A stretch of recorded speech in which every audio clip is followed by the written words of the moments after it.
You're tuned in to the God, Elo, aka Elohim, aka Elo the God, aka I wish a nigga would.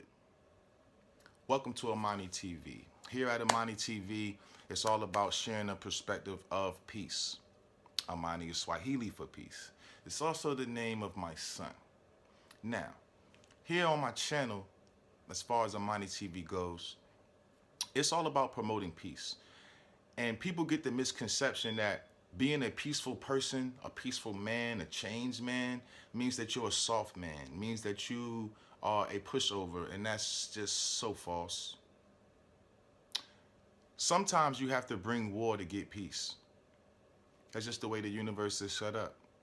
So on one hand, yes, I open doors for ladies. I kiss babies. I'm very respectful to elders. I'm very, I listen to wisdom. On the other hand, if it calls for it, I will strap up and bring that shit straight to your drama. Like F you and your mama. Like I understand that culture very well. I come from that, but I've evolved. And that's what I want to speak about today. I want to speak about evolving. It's time for street niggas to evolve. This shit is old. Y'all niggas is kids out here. For real, for real. Let's keep it real. It's time to evolve. Politicians are the dirtiest motherfuckers on the planet. You niggas don't speak no Spanish. You don't have no passports. Half you motherfuckers never even been on a plane before. How the fuck you get the dope? Politicians, nigga, the motherfucking higher ups. Niggas that wear suits. Them niggas that you think is soft. Them niggas getting niggas hit too. Getting niggas knocked off too. They getting it in by the boatload for real. That shit you rapping about. The fuck you think? It's a nigga with a t-shirt and some fucking Jordans waiting on the dock? Dumbass niggas? No. You gotta evolve. And everybody has evolved except for black people. The mafia has evolved. The Mexican mafia has evolved. Sicilian, Russian mafia. Everybody has evolved. Everybody started off on the street level, but then the next generation after them, their children or whoever came after them, they didn't have to do exactly the same things. They still don't have to fucking stand on the corner all day catching bodies and all that. It's 1,000 dope boys out there. It's 1,000 dope boys in every city, on every motherfucking block. Niggas got the money to buy the corner store, but they don't. The laundromat, whatever, you know what I mean? All type of legitimate ventures that niggas can get into, you know what I mean? Like everybody else that is successful. Cause I know niggas is quick to, when you hear this type of talk, you quick to like turn it off. But the thing is, that's what everybody else is doing. Y'all niggas study the mob. Y'all niggas love all the mafia movies. On Godfather, the nigga told him a real man could never be a real man if he don't spend time with his family. And I was out there. I was doing the same shit. Niggas put all that energy into the streets. You put all that energy into them niggas that's gonna snitch on your ass. All that energy to them niggas that's gonna set your ass the motherfuck up. You know what I mean? Get your ass lined up.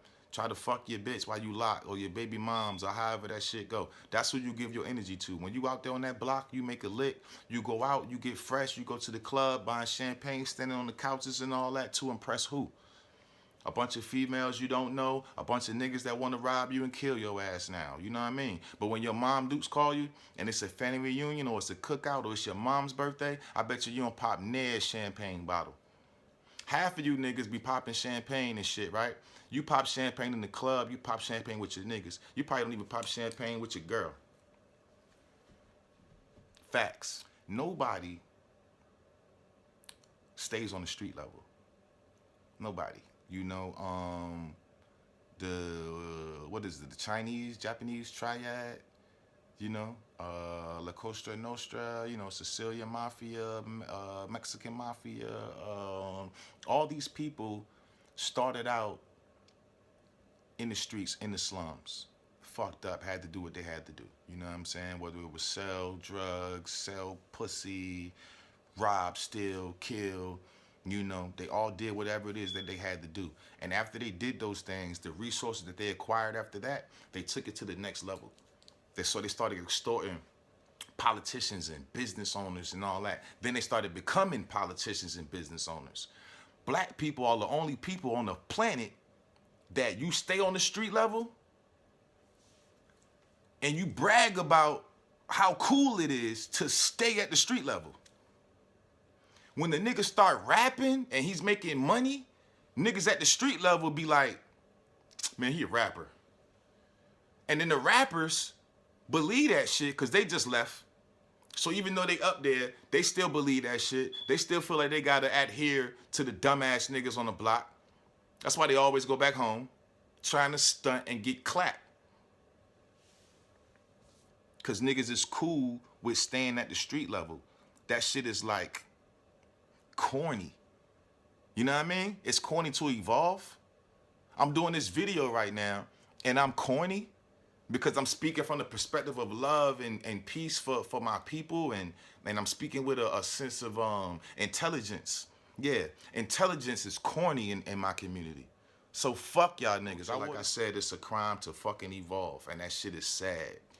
You know what I mean? I remember my days on the block, and niggas used to get caught with a 20 piece, a crack, a .2 of crack, and get 5 years for that shit. But you could rob a bank and get 7. White collar, blue collar, whatever the fuck they call that shit. You could rob a bank, nigga, and get 7 years, nigga. Niggas getting 5 off of a .2, nigga. Not an ounce, nigga. Nah. Not an 8 ball, nigga. No, you can get caught with this and get a 5 piece, cuz. That's crazy. That's crazy. That's crazy. So, but if I rob a bank, I get 5, 7 years, something like that. And club fed. Let's put that up there. So should we sell crack or rob banks? You risk dying doing both. You risk going to jail doing both. But $0.5, $20 in 5 years, or 100,000 in 7 years. I'm gonna shoot for the goddamn, I might as well shoot for the 100,000.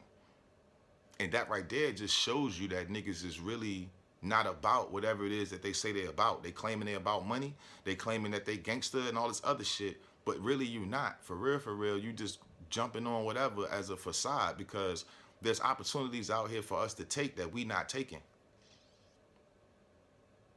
And I'm not even saying get out the streets.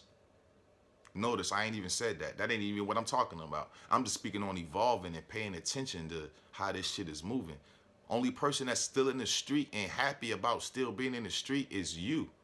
The only person that make millions of dollars doing something legal but gotta break his neck to go back to the streets is you. Nobody else is doing that shit. You feel whack if you goddamn grow and don't come back. Niggas is dumb as a bitch. That shit is fucking crazy as a motherfucker. It's like, if you gonna risk your fucking life, my nigga, let that shit be worth it. This shit don't be worth it. These people oppressing us or whatever, right? They had a 400-year head start.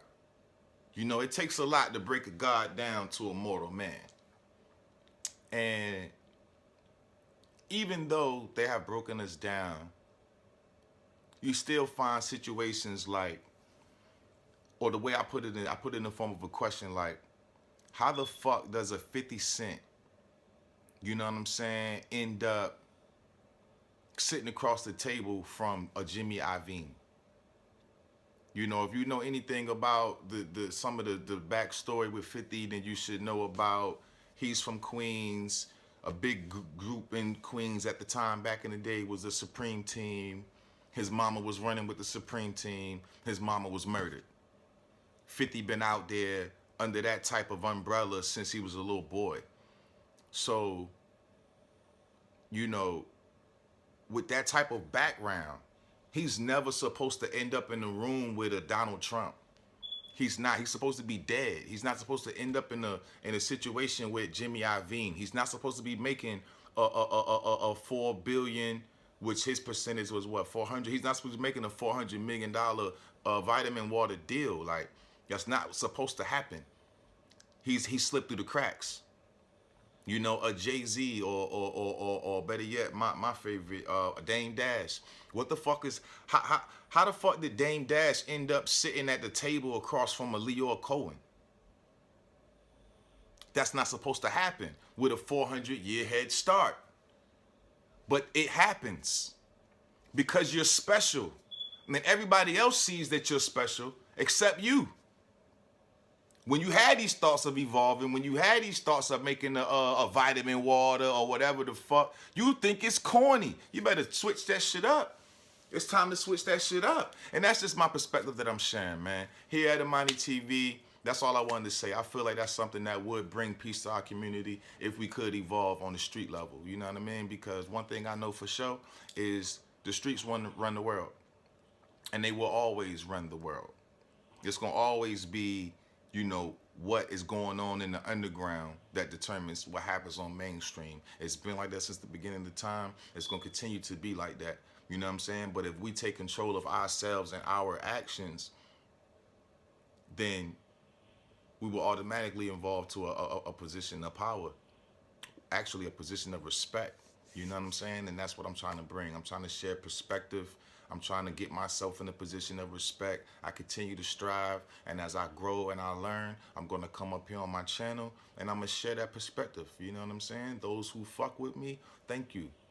Those who don't fuck with me, thank you. Ashe. Peace.